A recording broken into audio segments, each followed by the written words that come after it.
सब्र और यकीन की ताकत। यह कहानी उस वक्त की है जब हज़रत मूसा अलैहिस्सलाम को अल्लाह ने नबी बनाकर भेजा था। एक बार हज़रत मूसा अपने अनुयायियों के साथ एक लंबे सफ़र पर जा रहे थे। सफ़र के दौरान एक बुज़ुर्ग आदमी उनके पास आया और कहा, ए मूसा, अल्लाह से पूछिए कि मेरे साथ ऐसा क्यों हो रहा है।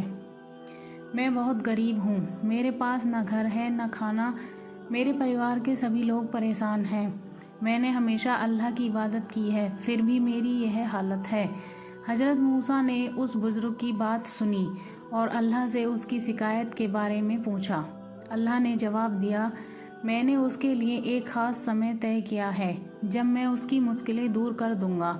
उसे थोड़ा और सब्र करने की ज़रूरत है।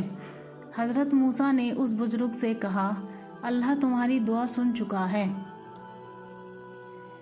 तुम्हारे लिए एक ख़ास वक्त निर्धारित किया गया है, बस तुम्हें सब्र करना होगा। वह आदमी हताश होकर वापस चला गया, लेकिन कुछ समय बाद उस बुज़ुर्ग की हालत और बिगड़ने लगी।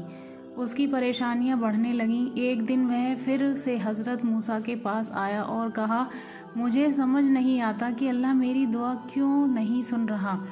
इस बार हज़रत मूसा ने दोबारा अल्लाह से पूछा। अल्लाह ने जवाब दिया, जब वह मुझसे पूरी तरह से उम्मीद छोड़ देगा तभी मैं उसे वह सब कुछ दूंगा जिसकी उसे ज़रूरत है। फिर कुछ समय बाद वह आदमी सचमुच अपनी मुश्किलों से हार मान बैठा। उसने अल्लाह से दुआ करना भी छोड़ दिया और सोचा कि शायद उसकी किस्मत में यही लिखा है। लेकिन जल्द ही अल्लाह की रहमत उस पर बरसने लगी। उसे एक अच्छा घर मिला, व्यापार में बरकत हुई और उसका परिवार खुशहाल हो गया। हज़रत मूसा ने उस आदमी से पूछा, अब तुम्हारी हालत कैसी है।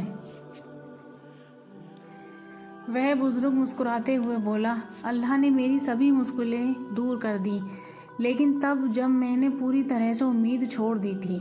इस पर हज़रत मूसा ने उसे बताया, यह अल्लाह का तरीका है। जब हम सब्र का दामन थामे रखते हैं और अपनी उम्मीदें अल्लाह पर छोड़ देते हैं, तभी अल्लाह हमारी मुश्किलों को दूर करता है। यह कहानी हमें यह सिखाती है कि हमें मुश्किल वक्त में सब्र करना चाहिए और अल्लाह पर पूरा यकीन रखना चाहिए। कठिनाइयाँ चाहे जितनी भी बड़ी क्यों ना हों, अल्लाह के पास हर मुश्किल का हल होता है।